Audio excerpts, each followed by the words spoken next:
Hello everyone, it's Sean. I am here to field test the appropriate stand for the smoothie refit. Now, you can hear the rattling from here, and that's because the smoothie is actually slid all the way down to the bottom of the stand, and the neck isn't entirely together. In fact, it's separating as we speak. The thing is, there are a few things here I can actually put together right now. I mean, completely. Now, you see, it slides all the way down, but I'm going to show you something. It does the same thing on the painting stand. Does the same stuff. I'll show you. Watch this. Now, this one is okay because when you put it down on its neck, in fact, let's try to assemble the neck now. Now, I never had any problems with the other ship where it was assembled only along the edges. I didn't have to shove cardboard into the neck, and you don't want to do that now because you want to make sure that it can go together properly. So, I hope that's not a ring from the actual brush that's on there. Yeah, here we go.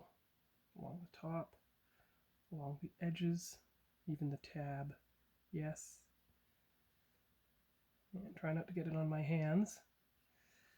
Oh yes, especially there. Good. Especially right there. Now don't worry, this is unpainted metal. I mean plastic, so you don't have to worry too much. Alright, so pegs and holes. Oh, well, what about the torpedo launcher, you say? That's a very good question. Before the glue sets, we'll find out. Gotta find out if the torpedo launcher is actually in the Dawn's Light and Magic parts, which are now the new Lake Monster parts. So let's see here. That's for the saucer. These are for the nacelles, so that means I'm not painting the nacelles right away. Here's the new... You sure that's a deflector dish? Sure doesn't look like any deflector dish I'm familiar with. Window inserts.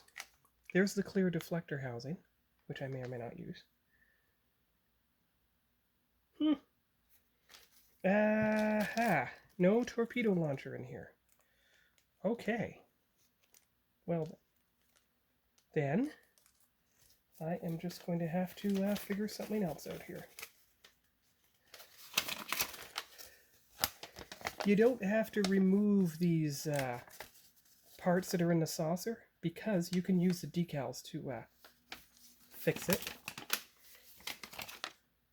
Huh. Fiber optic spacing, deflector dish.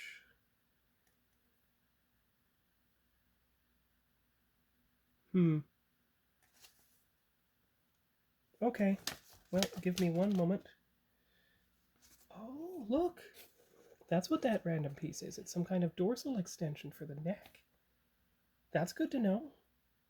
After connecting the primary hull, glue the resin wedge extension to the front, putty the joint, and sand smooth. Okay. Good to know. Gonna have to paint that part separately then. So maybe you do that when it's on the primer stage. Okay, so let me go find the torpedo launcher housing and I'll be right back. Alright. Torpedo launcher. Ah, there it is. There it is. Part number 10, I believe. Peel off press-on decals. Well, that's helpful. So now I'll have to find it, which I hope is in one of these sprue trees here.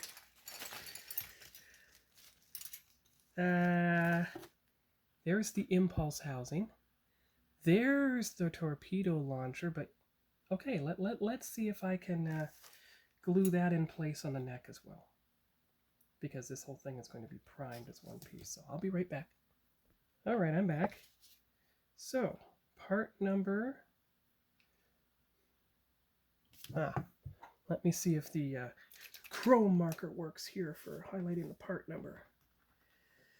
I always found it better to use that. See? Part number 10, visible thanks to the chrome marker. And this is the first actual gluing assembly I'm doing with this model. Good. It didn't go flying because I cut it into my hand. I mean, I didn't cut into my hand. You know what I mean. All right.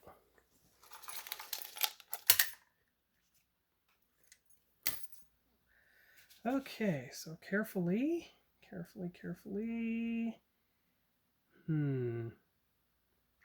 Try like that.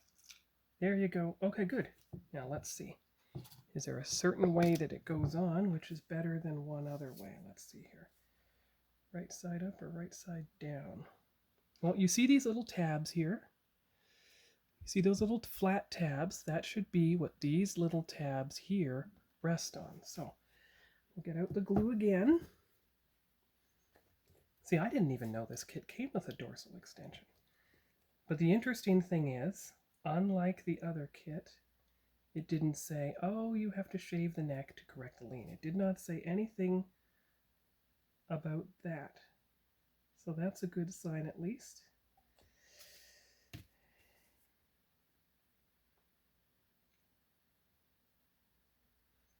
All right, so here we go. Come on. Now don't worry about glue smudges. The primer will, there you go. Cover it all up. There you go. Deep in. There you go. Excellent. There you are. See?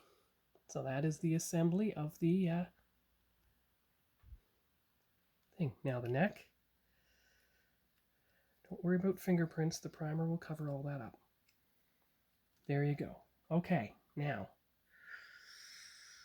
I was lucky because the stand went right up the neck. And you give me a moment to get everything back in the proper view and we'll test the fit again. Now remember, you're not gluing anything in place right now because I'm going to need to be able to put in the thrusters. I mean the other parts properly, but you can at least put it under its tab. Put the neck down. Come on. There. There. Perfect. Now, we have to move the neck to be like that, and perhaps you glue it once it is like that. But the thing is, I'm not going to attach the neck until I've tested the bottom saucer, which I just happen to have lying around. So, here's the bottom saucer. There's the completed neck. So it is supposed to come up through the thing, kind of like that. Its peg fits in the hole, kind of like, there you go. Good, good. Like that. You can see that there. But you also see how much it wobbles? So what I'm going to have to do is I'm going to have to take spare bits of sprue and put them on either side on the inside, just like I did for model number 12. But that will be a tale for another time. Because you want to have this entire hull painted, primed and painted, and the nacelles put on at the proper angle. And you don't have that yet. But since you do have the neck at the approximate angle,